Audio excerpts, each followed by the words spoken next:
Hey guys, Ken Coleman here. I just wanted to go over some features here of the Pro, the BBM, and the trimmer, the back brace mount and the trimmer. So we can start with the Pro. So the Pro is a 20-inch cutting deck. You'll probably notice it looks somewhat similar to the 2024 version that we have, our regular lawnmower with the razor blades. This could be equipped with either the razor blades or the straight blades. Either way, right now it has straight blades on it. The only real telltale signs is that it has a little Pro emblem here, has a special emblem here, and the ultrasonic sensors, these accents are a little bit different. That's about it, unless you flip the deck over and then you can see the straight blades. This has double the power of the 2024 version, so instead of 150 watts per motor, it's 300 watts per motor. Same soft touch bumper, rain sensor, binocular cameras, headlights so it can work at night. This will go up to 4 inches, down to 1.2 inches, and then there's a spacer kit that'll bring it down to 0.08 inches to get even lower. So you'll lose the, the 0.4 of an inch on the top end if you put the spacer kit on, obviously, but that's a pretty cool feature. So that's the Lawnmower Pro real quick. This is our back brace mount that the trimmer is attached to.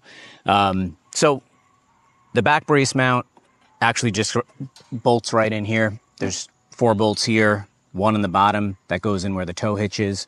We have a revised tow hitch that actually attaches to the BBM or the back brace mount that'll give increased tongue weight. I believe the increased tongue weight is, 200 pounds.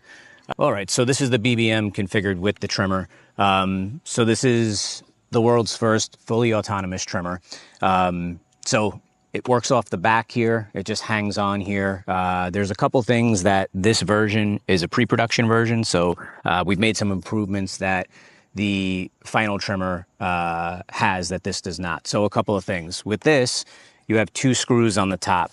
When you put this on, we learned from our product pioneer group that this was a bit cumbersome to put on. I mean, you could do it, but you'd have to kind of hold it here. I used to take my knee and balance it here, and then at the same time try and loosely put a screw in by hand and then the other screw. But a lot of people said, hey, we want the ability to take this on and off quickly because maybe we want to use the trailer hitch. So we have quick release pins that we developed where you just slide the pins in and take them out so they can come on and off in seconds. So that was a really good feedback from the product pioneer group. Another one was the height adjustments. So this has 3 adjustments. That's 2-inch, 3-inch, and 4-inch, and there are no settings in between. So feedback was we want more granular control over the settings. So we redesigned this and now there's 9 settings. So 2 inches, 2.5 inches, 2 inches, 2.25 inches, 2.5 inches, 2.75 inches, and all the way up to 4 inches. So that was another thing. The last thing, and this was really important to us, is that a lot of people had said this works very well on level ground, but when you get into unlevel ground, even if you have mostly level ground like this lawn, but you run into a divot or something like that, the trimmer can have a tendency to scalp the lawn. We were not okay with that. So what we ended up developing was this floating ball. So this floating ball is nothing more than a guard to keep the trimmer from bottoming out. So if you guys have ever trimmed manually and you put the trimmer too low, you'll scalp the lawn. So the idea from this is to prevent scalping of the lawn, especially when going up steep hills or back and forth on steep terrain when Yarbo's making turns. So that's another big deal. So this is a free wheel here. So this actually spins around along like your house, along slate like this. And the idea behind that is you're not going to let the trimmer line go. We don't let the trimmer line go past here. It can get right up to it, but it can't go past there. So when I trim, I'm not the best. So when I use a manual trimmer, a lot of times I'll run the line into the side of the house slightly, and obviously it leaves marks. I'm sure people have been there before, so this will not do that, which is really nice. It also can swing, so it can swing away from objects while still keeping in contact with it. So trees, rocks, again, the side of houses, gates, all that stuff. It can freely move around, and we don't need to get Yarbo right up against things, which is also nice. We have a pretty big buffer here. There is limit switches in the front side and the back side for a minimum angle and a maximum angle, and we can tell the angle in between. We use that in different algorithms. Below, you have the trimmer line. The trimmer line comes with spools, and it is automatically fed out. So you don't have to worry about the trimmer line getting short and Yarbo not being aware of it, and now you're in a predicament. So that's something that's pretty nice too. And yeah, this floating ball was a big piece of feedback from our PPP group. So we definitely want to thank them for that. That was super important. There was a lot of edge cases that came up, and we wanted to make sure we resolved that. So the other thing is safety feature wise. So the lawnmower can go around people, no problem. When the trimmer is attached, you cannot get within, I believe it's about 20 feet of Yarbo. If you approach it on any sides, it's going to shut down and say pedestrian or animal detected, and it will shut the trimmer down, shut the lawnmower down, and wait until they get out of range. And the reason for that is we don't want anyone getting too close to the trimmer. That's really important. And we also don't want to shoot debris at anybody, right? An animal, a pet. So that's really important too, right? So and there is a rubber guard if you want to come around here. There is a rubber guard all the way around. Well, not all the way around. I'm sorry, around I would say maybe 50% of the unit, and that protects it from flying debris. But on this side, it obviously doesn't have that because it needs to be able to cut right up to the edge of things. So safety is really important. So we have that feature in here. In the videos that we do, we turn the person and animal detection off, just so we could take videos and whatnot. But it's really important when we decided we were going to develop an autonomous trimmer, truly autonomous trimmer, that it did not have to be supervised. So that's the trimmer. The BBM, which this will be used for multiple modules and accessories in the future. The trimmer is just the first module we have out for it, and the revised trailer hitch. And that's the Mower Pro. So yeah, that's it in a nutshell.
He's back. Okay. All right. Can you guys hear back?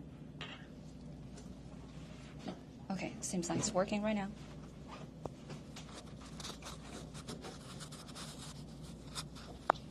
All right, great. Sorry about that. We just had to restart the camera. Yeah. All right. It was froze before, so Yeah. give me 1 second real quick. All right, looks good? Yeah, you're good. All right. Hello, guys. Hey, guys. I'm Kathy, and then we got the co-founder, Ken, right here. Hi, everyone. Yeah, and then we just show you guys the general introduction about like the Pro and then the trimmer, and then we kind of like bring up a little bit like upgrade about like the trimmer. Yep. But we definitely want to hear about more from you. So do you want to speak up more about that? Sure. So I know everyone that had purchased a trimmer was expecting it to arrive in August. Basically, we sent, I think it was 40 trimmers out to PPP users, our product pioneer group. And the feedback initially, which we already knew, was that software needed to be improved. We've actually done a great deal with that. So the video you just saw was running completely autonomously. It's using something we now refer to as path memory, but we're probably going to change that name. We're interested in what you guys think of that. But basically, when you drive Yarbo, it follows your exact path. And the simple fact is when you're doing the border trimming, especially in tight places, you have to back Yarbo in at certain areas because of the tail trimmer and the size of Yarbo.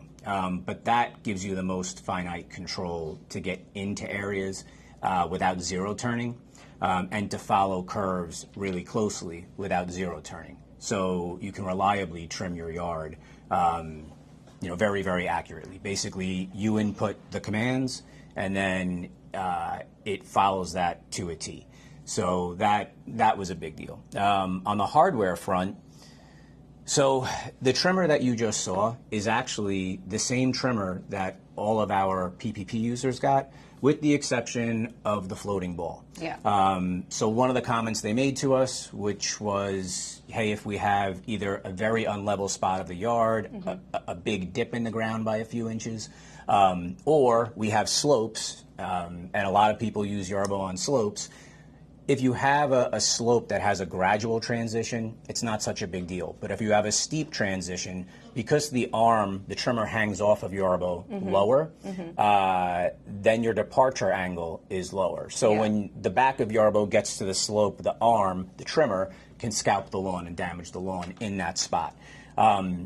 So I can tell you we tested another trimmer that is not autonomous but hooks up to a robot, and it does this very frequently. And we just were not okay with that. So we could have chalked it up again to a version 1, but we didn't want to do that. And we knew that we were kind of in a critical time period, right? So we knew that, okay, now technically, if all goes well, you can get your trimmer even in mid-October, right? But we know for some people that's close to the end of the season, and we wanted to give them the option to also choose the springtime if they didn't want it. Now, like for me, I love technology. I would probably get it only because where I live, I can still use the trimmer in October, right? Maybe even to mid-November. The other thing is if the grass isn't growing, I can still drive it around my yard to understand, because the trimming, the function of trimming is pretty simple, right? Even if there's nothing to trim, I care about the navigation, right? I care about how intelligently it drives around my yard. So I would probably be a user that would still choose the earlier ship date. But there's also the other side of the warranty, right? So a lot of people want to choose the springtime because they don't want, if they're in, obviously if you're in Florida, it doesn't matter, right? But if you're in a state that experiences fall and winter, then you probably want to hold off so you get the full length of the warranty period. So we wanted to give users options and flexibility there. And the last thing that we heard from the PPP users was having more granular control over the height. So we always had a range of 2 to 4 inches, but it was 2 inches, 3 inches, or 4 inches. So we've now changed that to 9 different spots. So you can go 2. Have more options. Yeah, 2, 2.25, 2.5, and so on, right? Because it's easy for someone then to say, okay, I'll mow at 2.5 inches, or I'll mow at 2.75 inches. But when the difference is an inch, you can actually see that in the lawn. So, so that was important. And actually, there is one other, again, not autonomous trimmer, but one that attaches to a robot, and they're stuck. It's just fixed at 2.4 inches. So if you don't cut your lawn at 2.4 inches, you really can't use it, and you have to follow it around your yard. So we really wanted to make sure that this would work for 95% of the yards out there reliably, and there wouldn't be a lot of compromises. So that was the real goal behind that, and just a big shout out to the Product Pioneer Group, because they did a ton of testing for us. Actually, they're doing testing right now on the floating ball aspect and the new software we released that has the path memory based on their feedback. So we're really excited to hear that from them. So yeah, that was really the deciding factor behind it. But also we like changed a little bit for the installation for the trimmer and then the BBM. Yes, correct. Thank you. No so yes, I missed that point. So yeah, so what a lot of people had said to us was, it's funny. I thought the trimmer was relatively easy to put on. I would balance it with my knee. So once you put the trimmer on the BBM, you have to hold it against there. If it's not like I usually will fall down or sit back. Correct. So either one person will hold it, the other person will hand tighten the screw, or if you're really experienced, you could do it yourself, but it's cumbersome.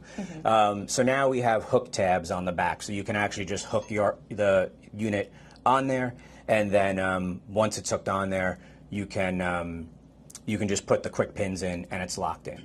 So it's a lot Way easier. more easier. Yeah. And so simple and quick. Yeah, correct. So a couple seconds to take it off, couple seconds to put it on. That's awesome. I think like everyone's need that things, and then like quick, and then like take it out. Yeah. Okay. So it's not a big process. Otherwise, it would be more frustrating. Yeah, and then I just if who's watching the this live on the website, so you guys will see there's a link. It's called a trimmer deliver timeline selections. So please go ahead and then fill out the service, and then let us know that what's your options that you want to pick. So either you want to get it early November, late October, or you want to get it next year early spring. So right, yeah. So we sent that email out in case you didn't check your email yet. Anyone that ordered a trimmer, definitely fill out that survey to let us know what when you'd like to receive that. For sure. Yeah. All right. Cool. Thank you. And then let's move to another topic. So please if you have any questions, just leave it in the comments area. So we will have a Q&A section later. So we'll be answer those questions a little bit later. Yeah, so, definitely. Yeah, and then so we was just discover a trimmer, and then let's see some other big software upgrades that people was asking before, and then we definitely want our potential users and also the existing users know that what we have been improved a lot. Yeah. So we've been working really hard on what we refer to as dead reckoning. That is a type of algorithm that Yarbo can use to navigate when it doesn't have strong GPS.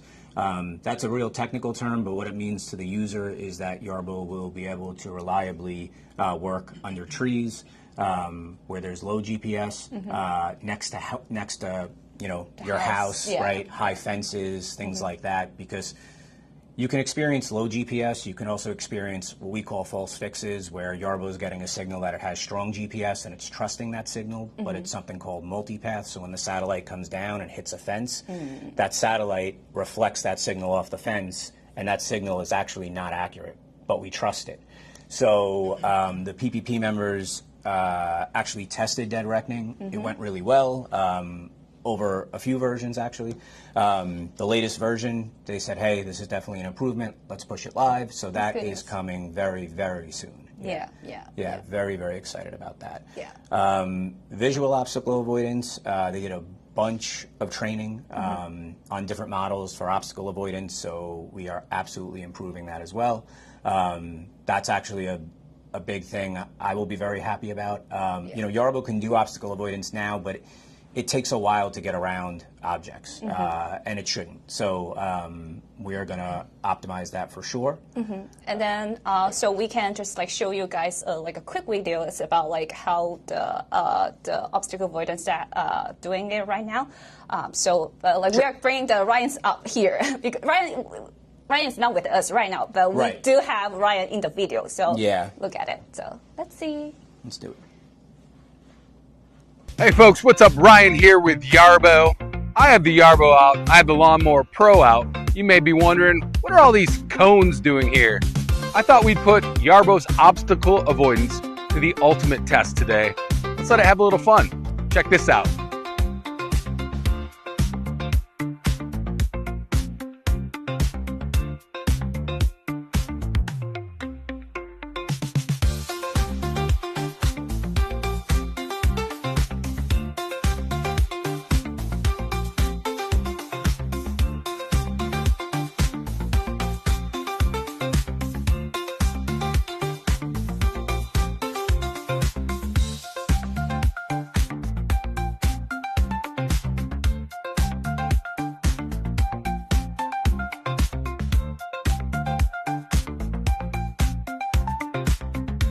All right, folks, I gotta be honest with you. I went inside. Did I miss anything?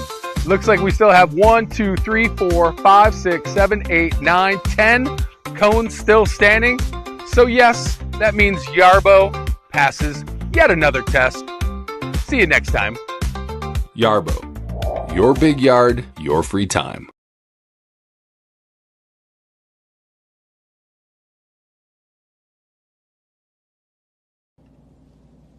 All right, back to us. Alrighty. Yeah, and then we just saw the video about how units go around the obstacle, and then next we will have another big update for you. Yep, definitely. So, and broken antennas, right? That's been a big thing.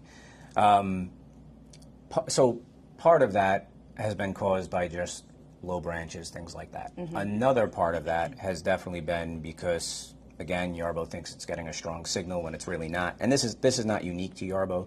A lot of GPS-driven autonomous lawnmowers will deviate outside of their planned path as they either don't have GPS or they rely on a false fix of a GPS. But we wanted to remedy the problem either way and come up with a solution. So we have the soft antennas now, right? So it's our fixed antenna, but on a soft mount that's flexible. You will see in the video right now. So let's check it out. Why don't we play that? Yeah.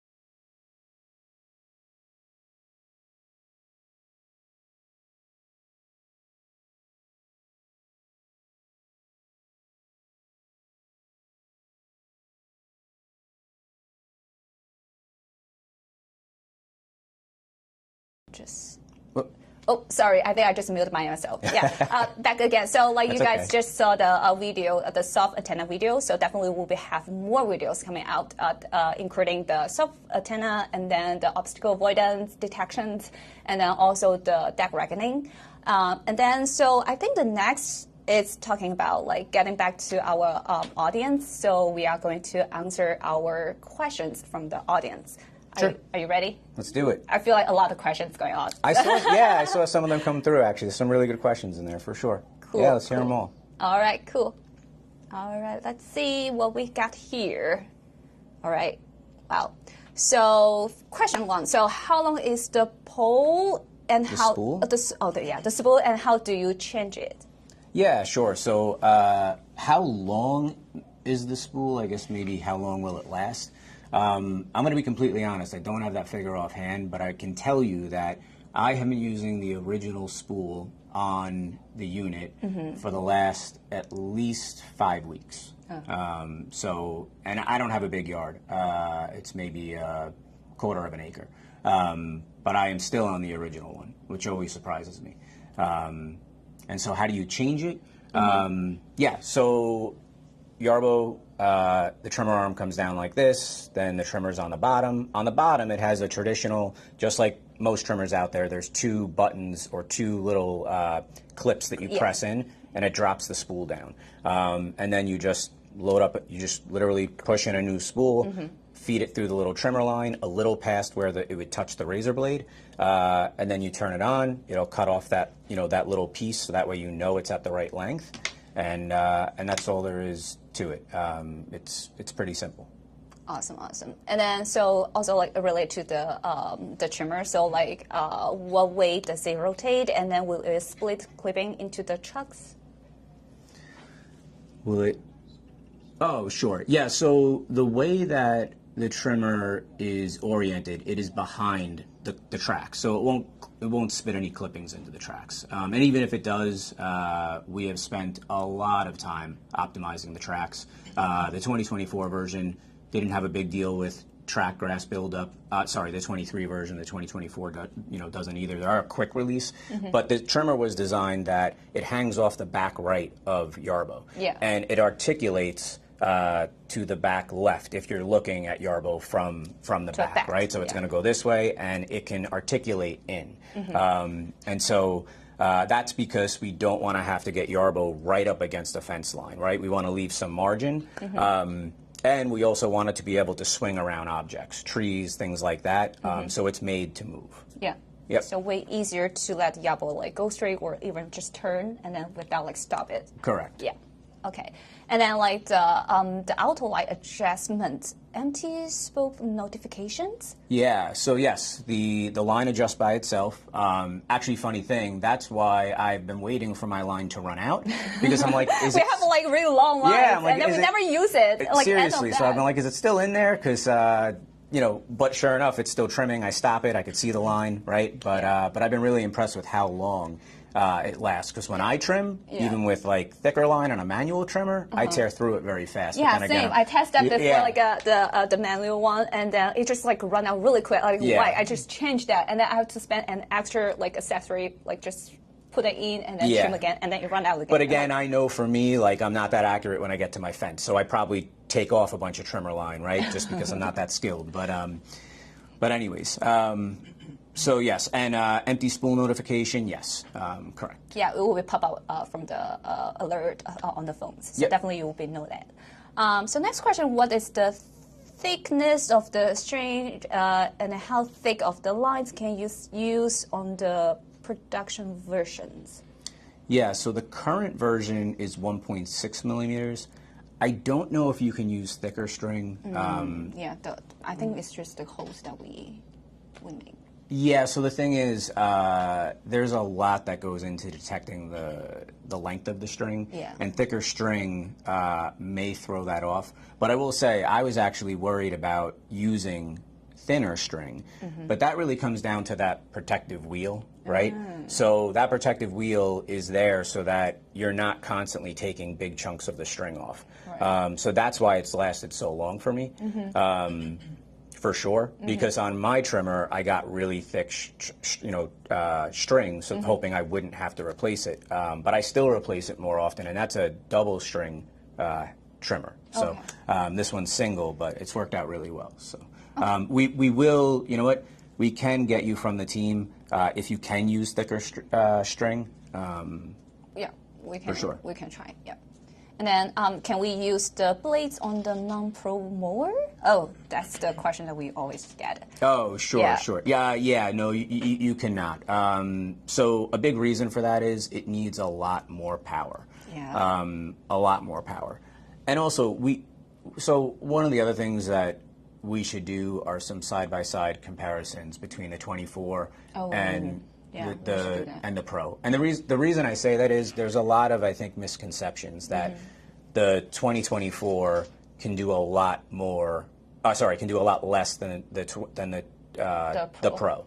Yeah. And will the Pro mulch better? Sure. Will it mulch leaves better? Yes. But when it comes to like day-to-day cut quality, I don't believe you're really going to see a dramatic difference for most yards. Yeah. But again, we'll do a side-by-side, and you guys can judge for that. Yeah, we for can sure. let you guys know how it does like compared to together. But definitely the current version and then the Pro version, they can do actually like perfect cut. They can like, absolutely really depends do cuts. on like what type of grass you have, what Yeah. kind of property that you have. So, Correct. Yeah, so it doesn't mean that like the Pro definitely is better than the current one, and then we just give out the current one. Right. Right. Correct. Yeah. Okay. Cool. Does the trimmer stay on or engage the whole time it's mowing, or is it on for the like 2 to 3 boundary pass? Sure. So the trimmer actually, it does not stay on the whole time. You can manually control it and keep them both on if you wanted to, but the reason we don't leave it on the entire time is that it does trim very well, but it's not a blade, right? True. So it's made for trimming. So that's so I think that answers that. And then and actually, is it engaged the whole time it's mowing? So the other thing is when it does the perimeter passes, you're actually setting up like where you want it to turn on, where you want it to turn off, and in between. So if you were trimming an edge of something, and let's say it's a fence line.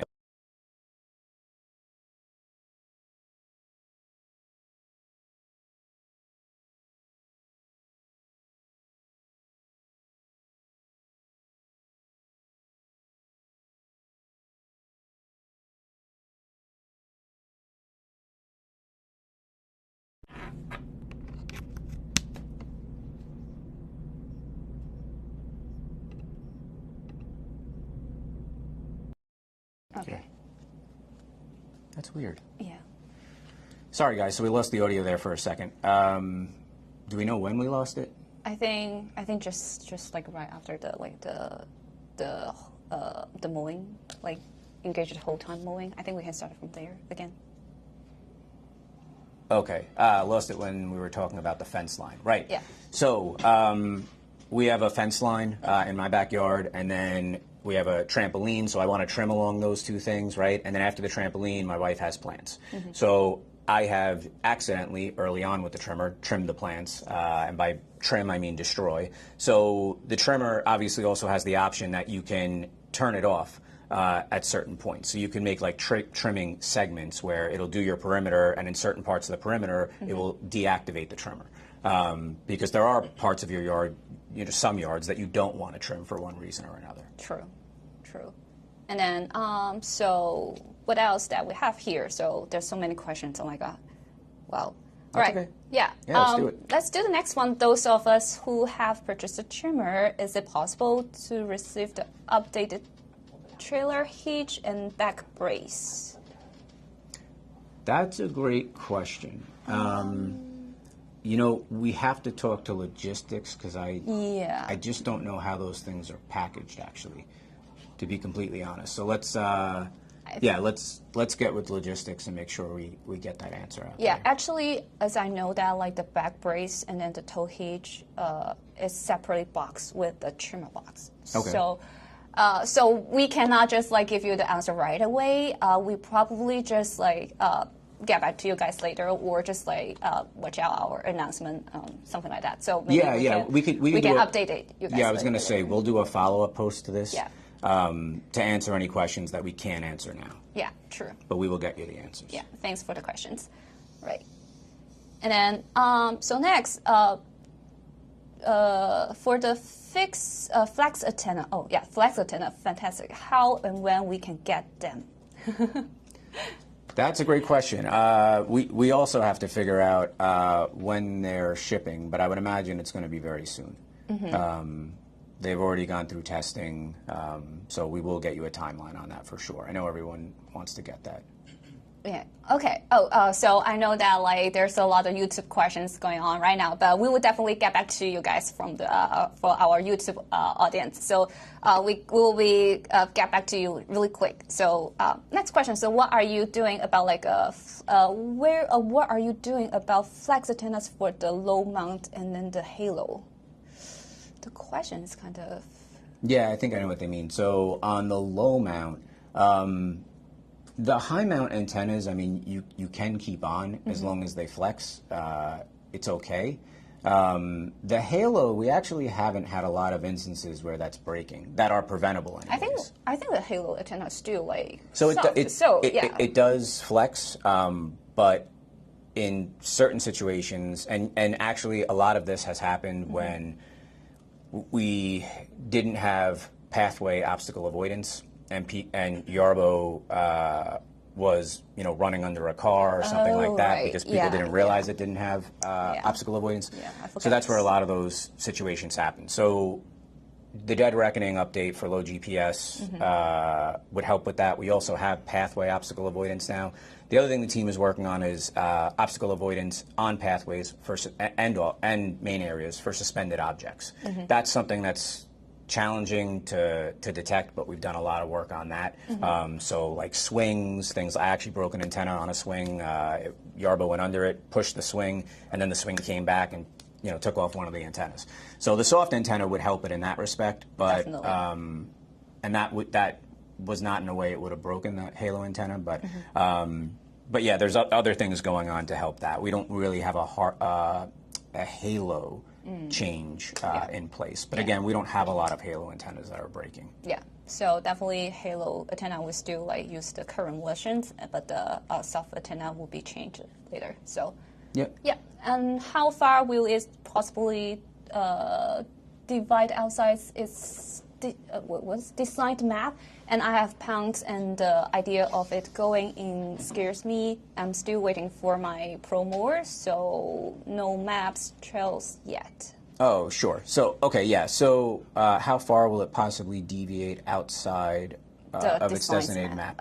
Right, I have a pond. So it should not deviate outside of the border at all if you have strong GPS. And you can test this. When you're mapping, we have like a confidence or trust factor that will change the GPS to show you when it's actually on strong GPS and when it's relying on other sensors.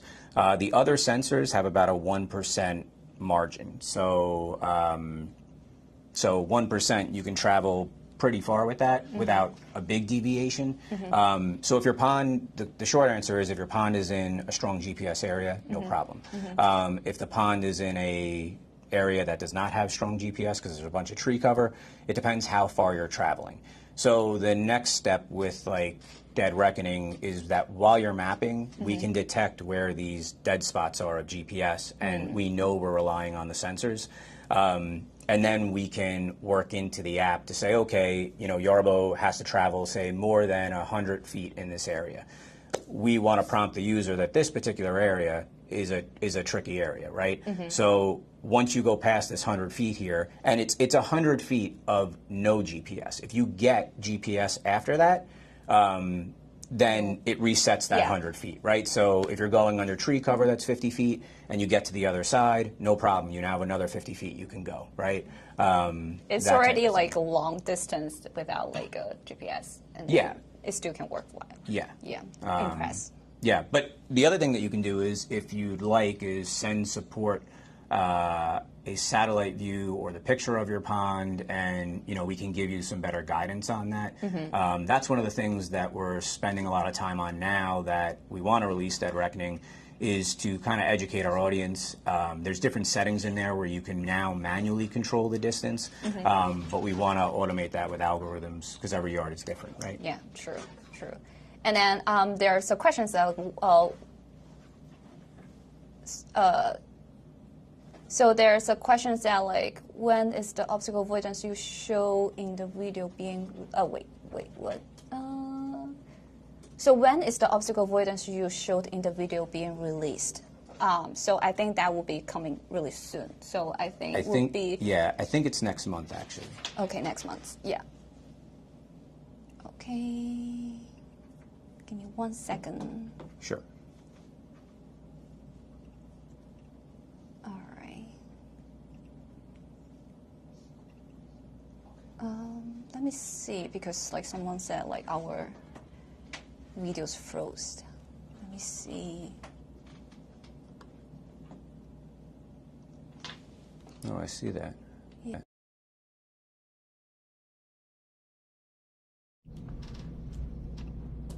Okay, hang on one second, guys. We should have you back in 1 minute.